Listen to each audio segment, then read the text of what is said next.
Cooling tiles வேலை போயிட்டுருந்தேன். தண்ணியில் ஊற வச்சு தான் போடுறாங்க. வாட்டம் தான் அருமையாக கொடுத்துருக்காங்கண்ணே. நல்ல வாட்டம், கண்ணுக்கே தெரியுது. நல்ல வாட்டம் இருக்குது. 10 அடிக்கு 1 இன்ச்சு வாட்டம் பிளான் பண்ணி போட்டுட்ருக்காங்க. நல்ல உள் பக்கம்லாம் பண்ணிட்டுருக்காங்க. சரி, என்ன ஹோல்ஸ் போட்டுருக்காங்க. இந்த மாதிரி ஹோல்ஸ்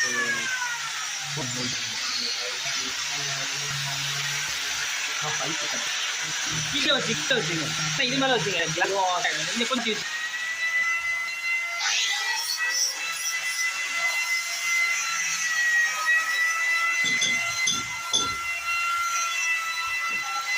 இதெல்லாம் ஆயிரத்தி ரூபாய்